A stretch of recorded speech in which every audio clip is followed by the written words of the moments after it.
Next up, we have Dr. Laura Arrowsmith. Dr. Arrowsmith is a physician, advocate for the transgender community, teacher, and author. She has provided transition-related medical care for transgender people in Oklahoma for many years. Dr. Arrowsmith is one of the founders of the Transgender Support Group at Oklahomans for Equality and is on their board of directors. Dr. Laura Arrowsmith, welcome to At Home. You're up next.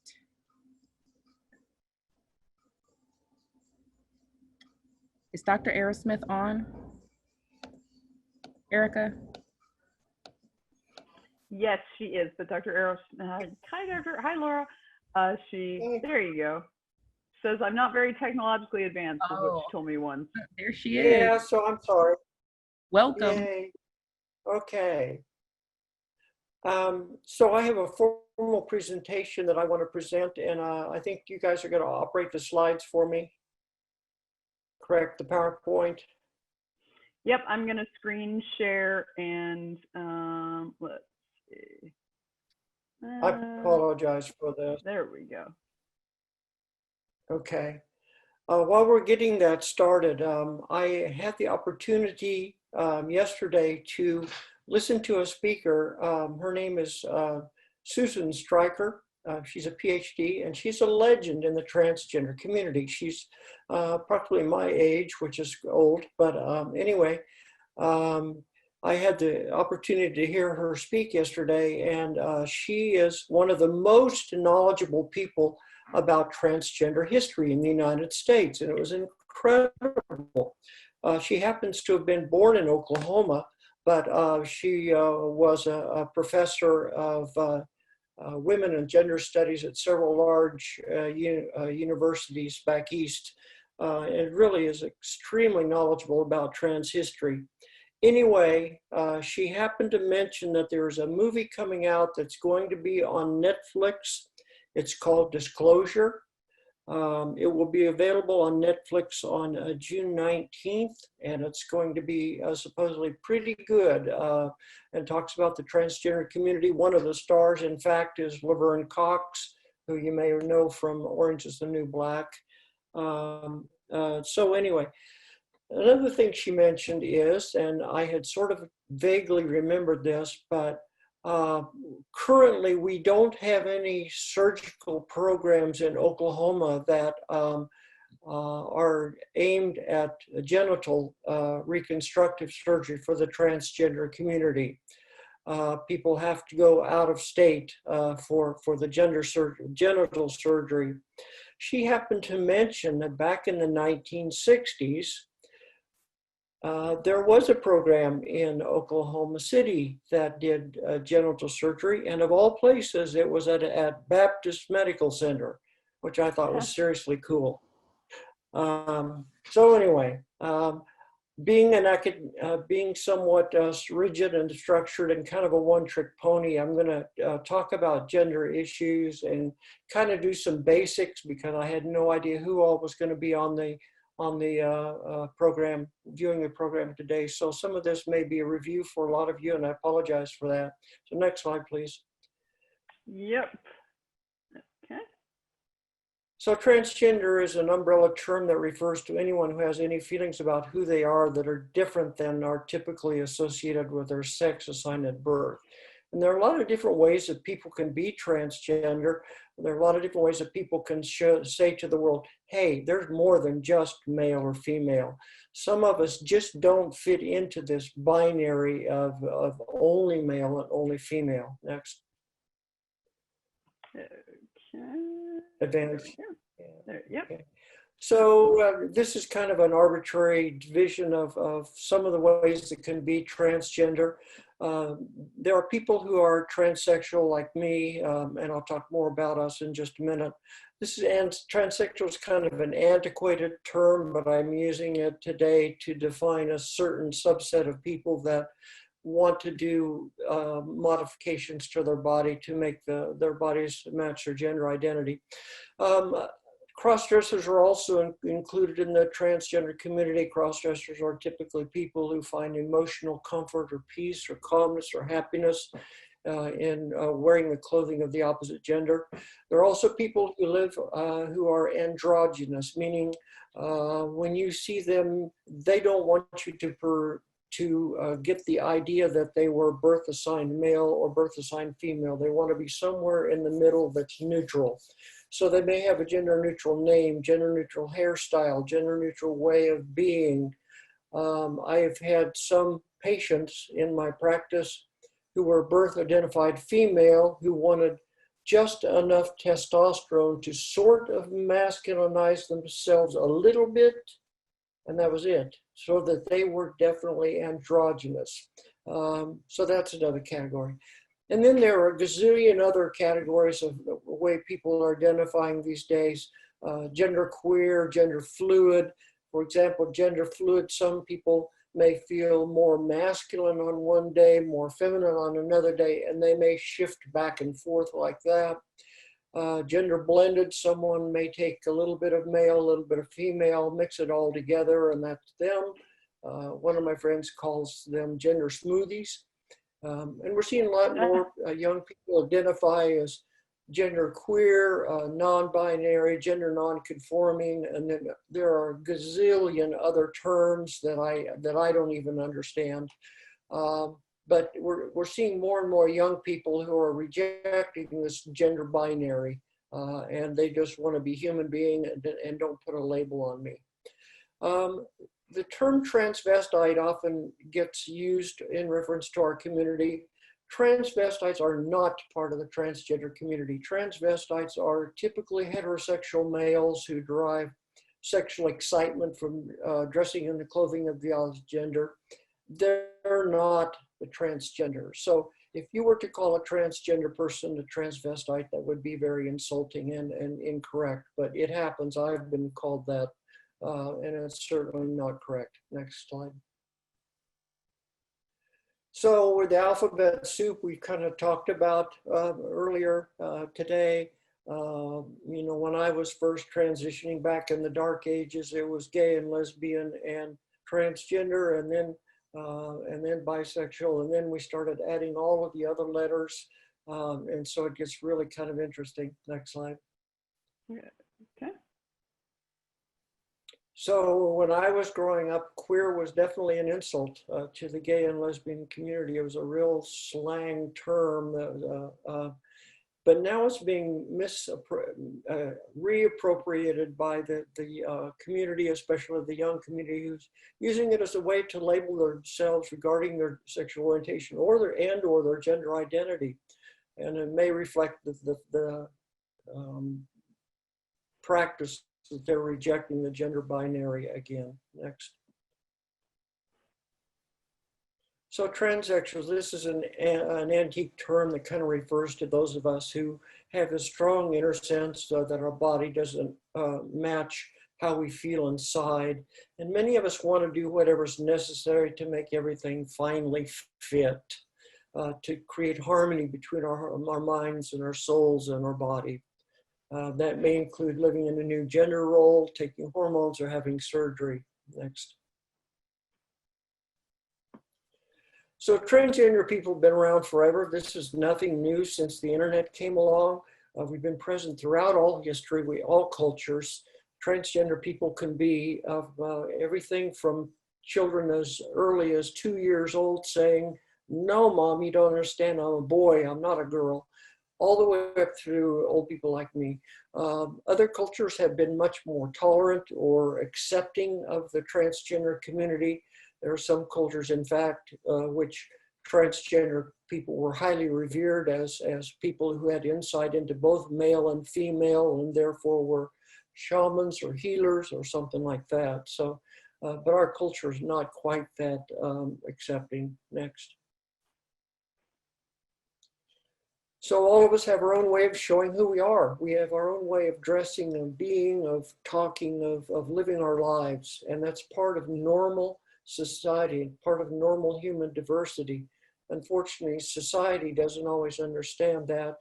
And so that causes a lot of repression for transgender people, which leads to this emotional distress or emotional dysphoria. Gender dysphoria is the term that's used to describe this emotional distress and pain that we feel. Next. So when I talk about sex, I'm referring to body parts. I'm not talking about intimacy. Next. Okay. So gender identity, every one of you has your own gender identity.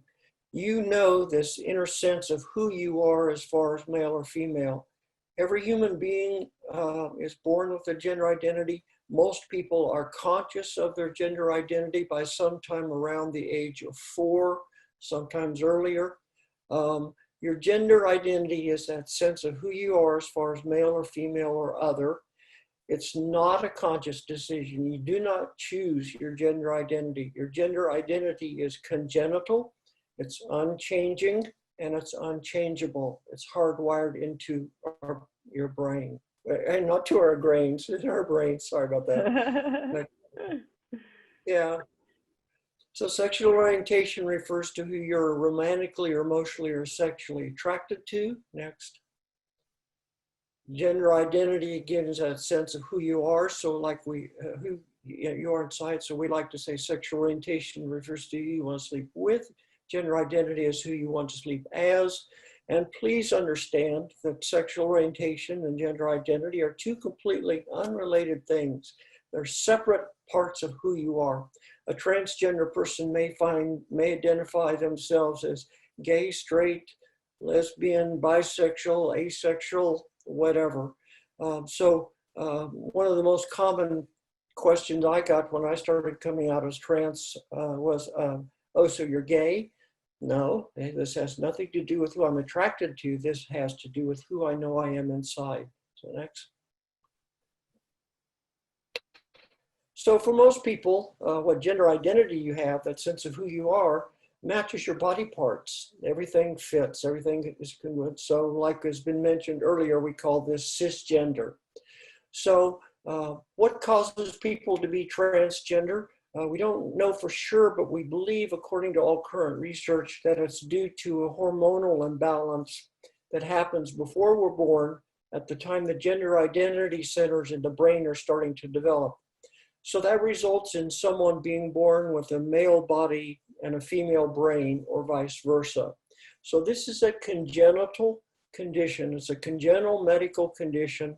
It's not a choice. It's not a mental illness. It's not due to anything our parents did wrong. This is how we are. This is who we are. Next. And people who are trans may decide what kind of treatment they have or not have any treatment. Some people are happy acknowledging, okay, I understand that I'm different. I have these transgender feelings. I choose not to do anything at all about it. Or I'm in a life situation where I know that if I decide to do anything at all about this, I'm going to lose my job, or I'm going to lose my family, or I'm going to lose my spouse. And so it's a very highly individual journey about how people want to respond to this knowledge of who they are. So some people may choose to live in a new gender role only, and that may be all they do. They may or may not have a legal name change done. Others may choose to live in a new gender role and add feminizing or masculinizing hormones to change the body to match their gender identity. And then others may choose to have one or all of the available surgeries that are out there. Next. Yep. So people who are male to female like me, was birth identified male and I transitioned to female. I live my daily life as a woman and have for decades. We may choose to take feminizing hormones, typically estrogen, a female hormone in the form of estradiol, and then a second medication, which is an anti-androgen that blocks the production of testosterone. And we may choose to have some of the surgeries that are available. There are surgeries that rebuild the bones of the face to feminize the face, breast augmentation to enlarge the breasts if hormones haven't enough. Genital reassignment surgery is extremely sophisticated these days, so that We have labia, we have a vagina, we have a clitoris. 90% of us are orgasmic. I mean, it's a tremendous surgery. Orchiectomy means just removal of the testicles. And some people, that may be all that they can afford. In Oklahoma, if you want to change the gender marker on your driver's license, you have to have had some sort of irreversible gender surgery. So orchiectomy is enough surgery, certainly irreversible, to qualify to get documents changed. There are some surgeries that feminize the voice. They don't work very well, so most people don't have them done. Next slide. Okay. If you're going from female to male, again, the person may decide to live in a male gender role as a trans man or man. They may decide to take the masculinizing hormone testosterone. Testosterone is quite incredible for the trans men. They become virtually completely passable. The masculinization effects are so strong that you have undoubtedly met trans men in your everyday life and have not realized it. They may choose to have the breasts removed because that's kind of a giveaway that things aren't what they want them to be. They call that top surgery. There are some surgeries that can create male genitals, metoidioplasty or phalloplasty, and some will choose to have the uterus and ovaries removed also. Next. So, transgender people face all kinds of problems. I was on the board of directors of the National Center for Transgender Equality back in 2014, 2015, and we decided that we needed some official data that we can have to use for all sorts of purposes. And this survey was done in 2015. We had more than 28,000 transgender people respond to this survey. And the overall result of the survey showed dramatic societal oppression and discrimination against the transgender community in virtually all aspects of our lives. If you go to the website for the National Center for Transgender Equality, you can find this survey there, and it's loaded with a gazillion statistics all about employment, all about housing, all about school issues, all about bathroom issues, et cetera, et cetera, et cetera. And it's even broken down by state. So you can go find statistics for Oklahoma as far as transgender discrimination. Next. So we face discrimination in housing. It's not unheard of for transgender people to get kicked out of their housing. Family issues. We've heard earlier today, Jose talked about it's not uncommon for a family to have a teenage child come out as transgender and that kid gets kicked out of the house. Our marriages often do not survive if one person comes out as trans. There are a few exceptions. I know of a few exceptions, but in general, most marriages don't survive the transition of one partner. It's not uncommon for us to get fired from our jobs or denied promotion or have discrimination and harassment at the workplace. I don't remember the exact number of states now because it's changed recently, but it's somewhere around 30. In 30 states, it's perfectly legal to fire someone for no other reason than they're transgender. I was working as a physician in one of the smaller communities here in Oklahoma when I transitioned, and even I experienced discrimination from my own peers for quite a while. Gradually that died down, but I did not expect that kind of treatment from my own peers. Police interactions have been talked about. A lot of the hate crimes that happen against transgender people are never reported because we generally feel like our interactions with police are going to be negative. And so we don't bother to report harassment.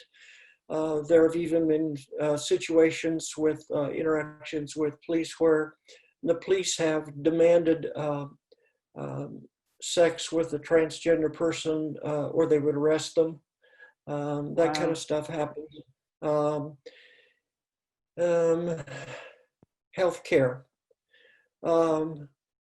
I am very saddened by how my profession treats transgender people. It's slowly getting better, but we have a long, long way to go. Depending on which survey you look at, in one survey, at least 50% of transgender people report being refused health care.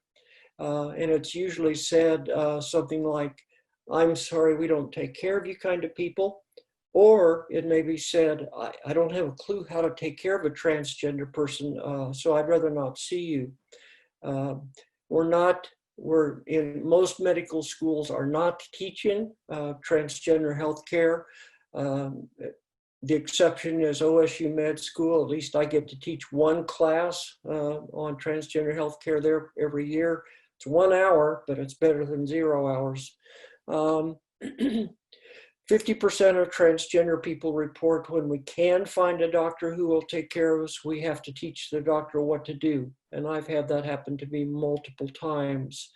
I've had multiple doctors tell me that they won't take care of me.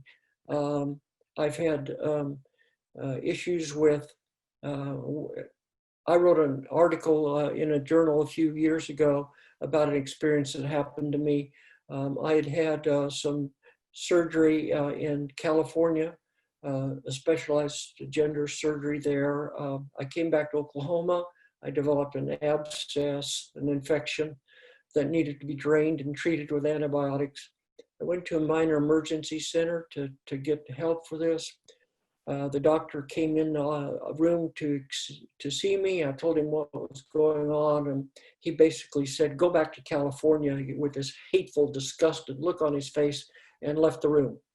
And that's the kind of stuff that happens. I've had another situation where I wanted to try a new, different kind of hormones.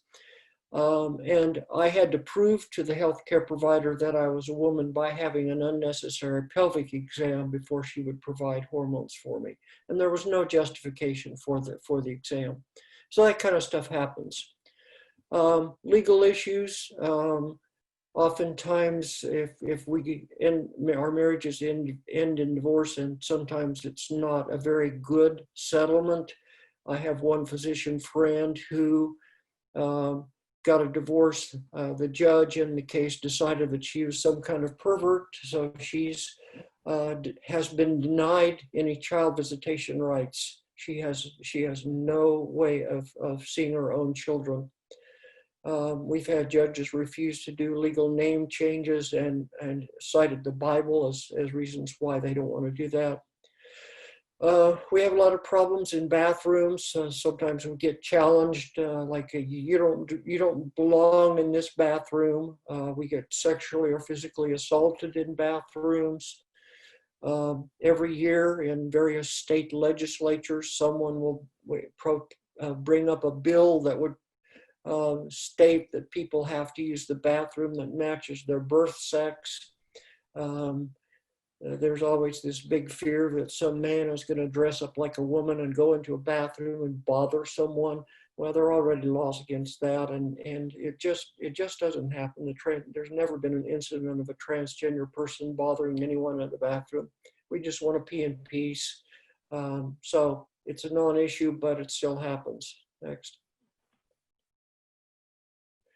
So hate crimes. In 2019, we had a lot of hate crimes. The number of hate crimes has gone up significantly since the last election.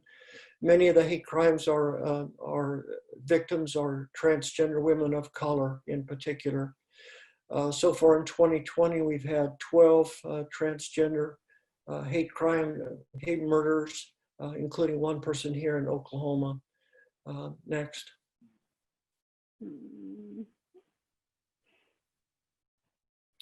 So how has COVID-19 affected the transgender community?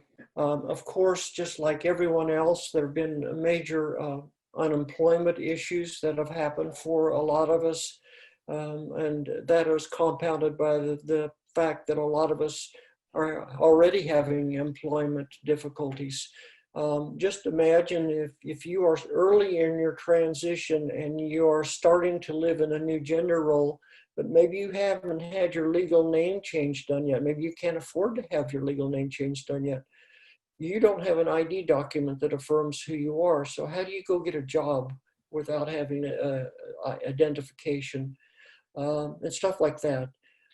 Social isolation has been a big deal for the trans community. A lot of us feel isolated already. We feel like we can't be out as who we are in public, and so we self-isolate as a matter of protection. And so that's definitely gotten worse. Oklahomans for Equality has some tremendous support groups that are probably saving lives or certainly changing lives. And so those support groups have not been able to meet. So they've shifted to online support groups, which have been really good and well supported, but not nearly as effective as in-person groups. We've also had the problem with people that have had surgeries, gender affirming surgery scheduled, but hospitals had to stop doing any kind of elective surgery. So these surgeries have been put on hold, maybe indefinitely. And so that has created a lot of distress in a lot of people's lives. We've also had trouble finding doctor's offices that are still open. So how do you go get your hormone checkups done and hormones refilled if your doctor's office isn't open? Oklahomans for Equality is running a medical clinic, and we are seeing patients there and providing hormone therapy for people, and our clinic is still open. And there are, I forgot what I was going to say. So the pandemic has certainly amplified the discrimination against trans people. It's made our lives much, much more difficult. I think that's all I had. So questions?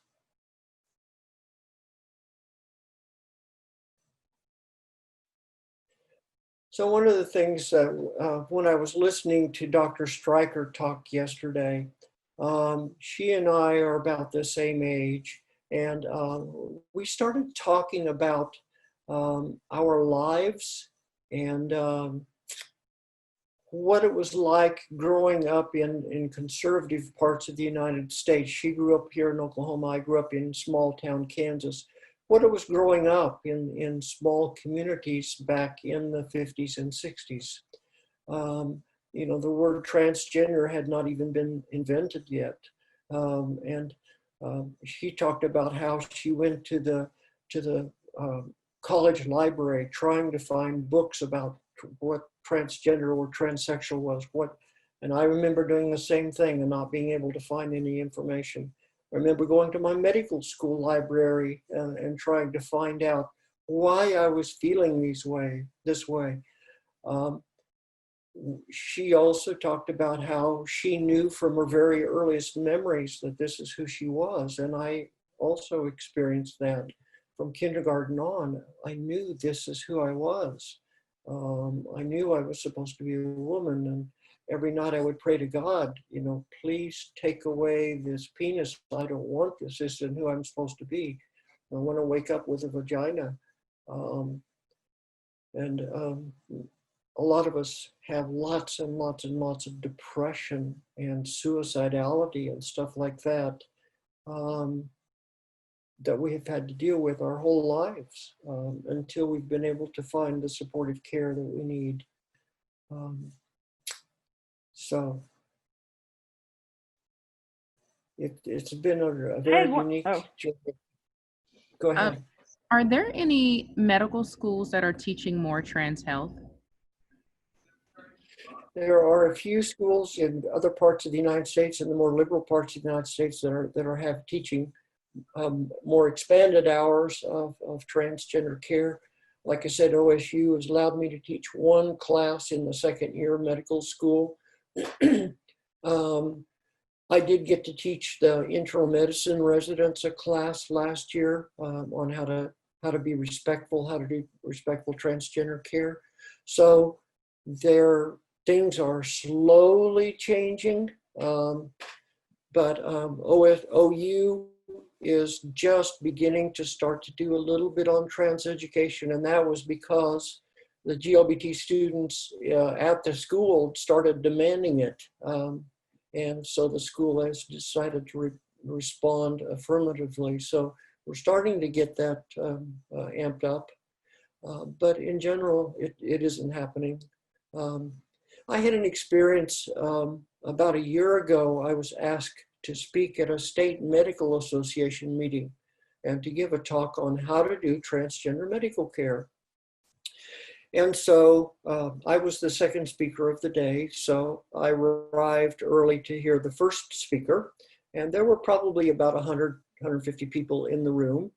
When it came time for me to do my presentation, about half of the audience got up and left.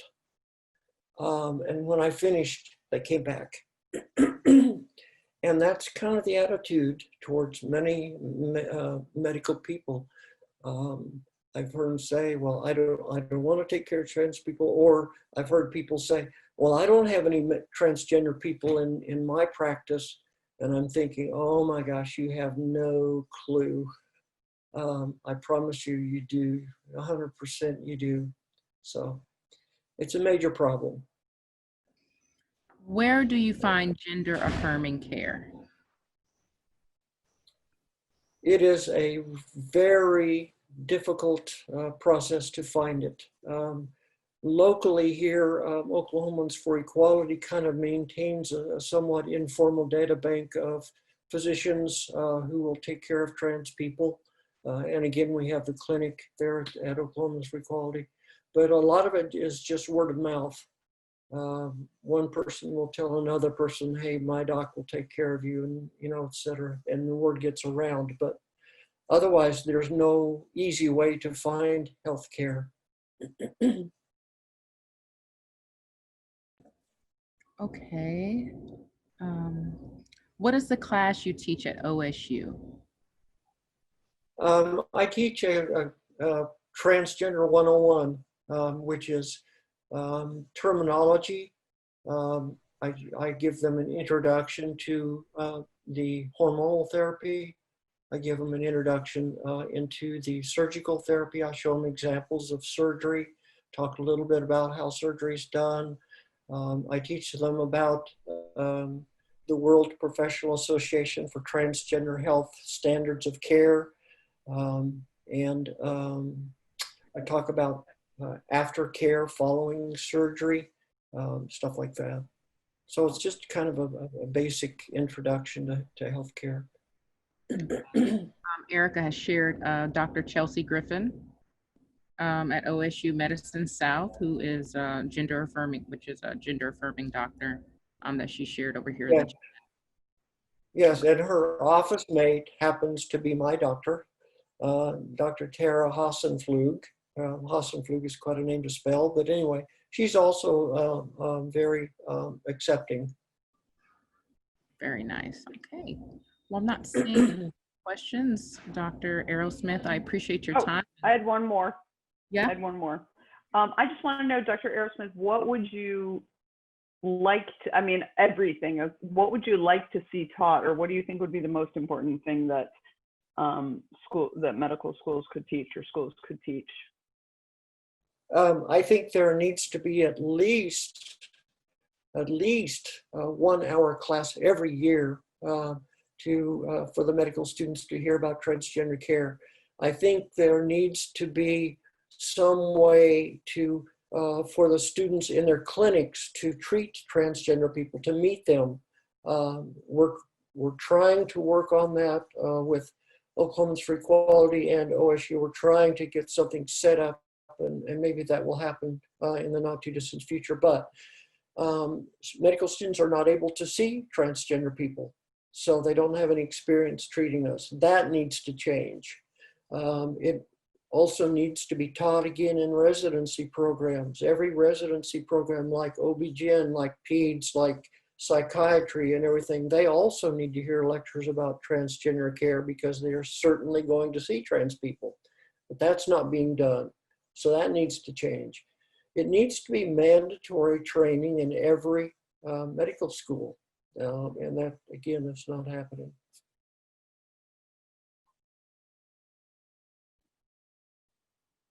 Hold on. Oh, thank you, Dr. Arrowsmith. I think that's our last question. So if there's not any more questions over here, is there a way that we could ask questions or contact you via email outside of this platform? Yeah, sure. I'll put my email in here. Okay, thank you so much.